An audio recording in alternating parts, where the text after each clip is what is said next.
And he made some great performances. 5 years was a fantastic accomplishment for him. Life on Mars, again, was absolutely great. He could be absolutely rock solid, and he would swing like the best of them. He went on to do Woody Woodmansey's U-Boat, which is a really good band in its own right. But somehow he's always got locked into the Spiders from Mars era, and I'm sure he's still working these days as a session musician and doing very well for himself. What I like about his drumming is that he always played what was right for the song, you know, and there's a real difference. You often get a great drummer, and because he spent years and years learning his trade, he plays all through the song and just playing too much or doesn't play the right part for the right chorus. What's great about Woody's drumming is that the choruses are all almost too empty drum-wise, but that's part of the sound of that band. And again, combined with Boulder and Ronson, the perfect drummer for the band. You know, not a great technician by any means, but the right drummer for David Bowie's band at the time. You listen to the drum sound in those early days, and it was far more focused and far heavier than a lot of other bands were doing. He's not quite John Bonham, but he's probably a lot more powerful than other drummers who were being raved about as the heaviest drummers around and the best drummers around. So thoroughly underrated is the best way to sum him up.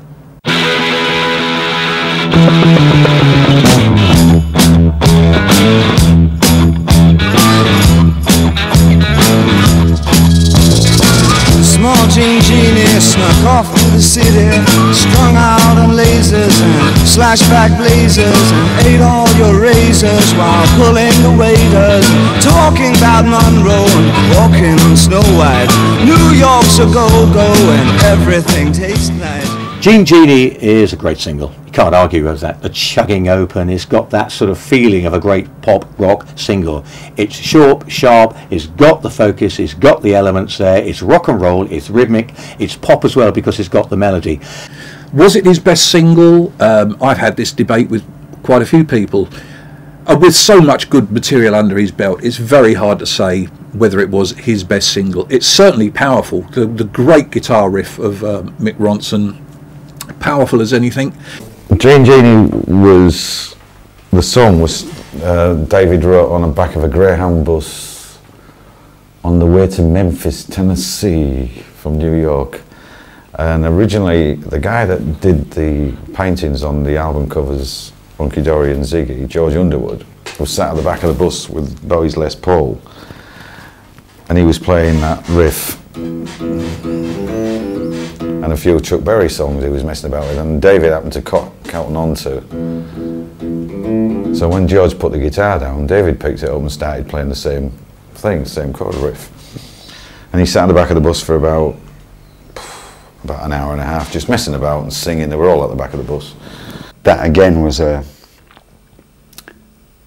guess a tried and tested playing with your roots. I mean, we'd come up through rhythm and blues, and that's very much a sort of a Howlin' Wolf type track, you know, the dang, dang, dang, dang, dang, and we just approached it like that. And 3 days later we went back to New York, and we went in the studios in New York, and he played as Genie, and he played the whole song to us, and then he said, we'll do a run through. So we did a run through. But I always remember that the Yardbirds had a song called I'm a Man, which was by some old blues singer, I don't know if it's Howlin' Wolf or somebody, that they'd done, and it was exactly the same riff, da da da da da da da. So I always remember Paul Samuel Smith did a run on the beginning of that, and it went da da da da da da da da da. So I thought, well, what I'll do is I'll elaborate on that and I'll nick it off him. So I stole it in a way, and instead of doing the single rundown, I did. Get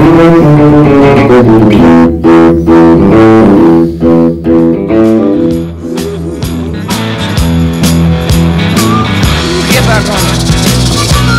Genie lives on his back. Genie loves chimney stacks. He's outrageous, he screams and he falls.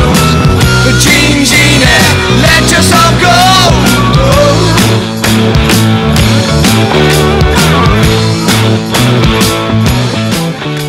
We understood that music, but David's lyrics and vocal approach to it was completely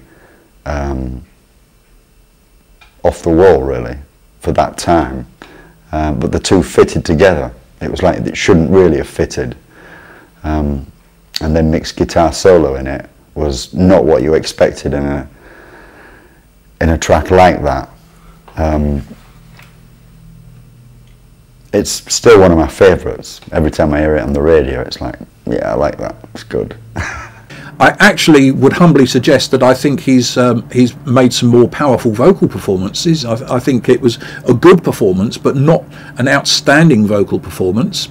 But a driving track, interesting song. The drumming on Gene Genie was just all it needed was what that kind of music was known for. Just that simple rocking out 4/4 approach to it, and with just a little slight variation on the chorus so that it lifted, so it went into a normal rock chorus and then back to the rhythm and blues for the verses. You can't put it into context in terms of is this the greatest thing Bowie ever did singles wise, because Bowie's had such a diverse career.